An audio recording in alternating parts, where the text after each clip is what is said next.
We're at the Amboy seed production facility, and we're here to ask some questions about the current state of our soybeans out in the field right now and how growers can manage that. I'm Barry Coleman, plant manager at the Amboy facility. Neil Goodell, plant operations manager here at Amboy.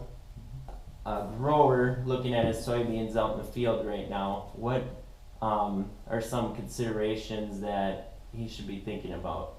One of the things that probably is most important is to not get in a big hurry. There'll be a lot of harvest loss associated with that if they do harvest too soon. From a seed standpoint, we're concerned about seed quality, also appearance of the seed when it's too wet outside. If they don't have an opportunity for those soybeans to dry down to the optimum moisture, what, from your experience, can they do, or how would they work through that situation? One of the things we talked about earlier was actually trying to physically dry the soybeans down, which generally is not a good thing to do for quality. Before anybody decides that they would like to try to put any heat into the bin to try to lower the moisture of the commercial beans down, really aerate the bin completely to get any heat or humidity out of there and then test the soybeans.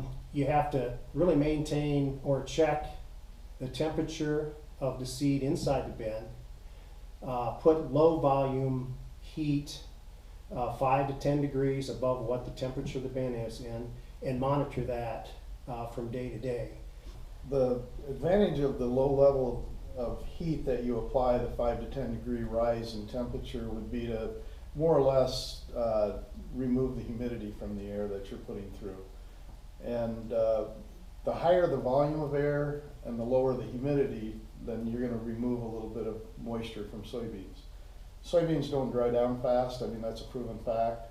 So it's a slow process, and people should still be careful how they dry, how they approach this. On a rainy day, it's probably not a good idea to even run the heat and the air through the bin, because it's a losing proposition.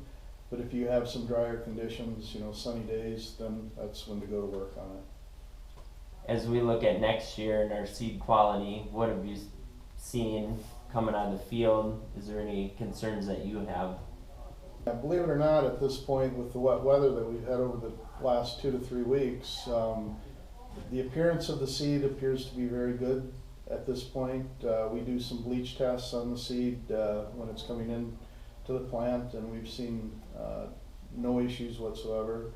And like I said, the seed that was harvested late last week still had a very bright appearance to it. So I think the quality issues are still very good.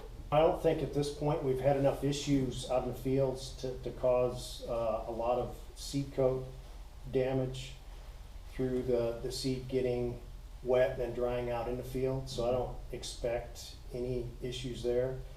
And from our perspective on the quality levels that we grade the bins on, everything we ship out is going to be pretty good quality for germination and seed coat quality. So I don't suspect any issues with this year's crop going forward. We've been lucky so far that we haven't had a lot of heat, high humidity. That would have been the first thing that would have caused degradation of the quality of the seed. So we've been through a cooler, wet period, but it's been cool. That's been the key to this whole thing. The mistake we've seen that farmers, growers in general make is that they don't push that moisture barrier through the whole bin. They'll push it to the top, and then it'll sit there, and then as the temperatures warm up in the springtime, that's when you start to have problems with mold development, and you get that layer of moisture that's still in the bin.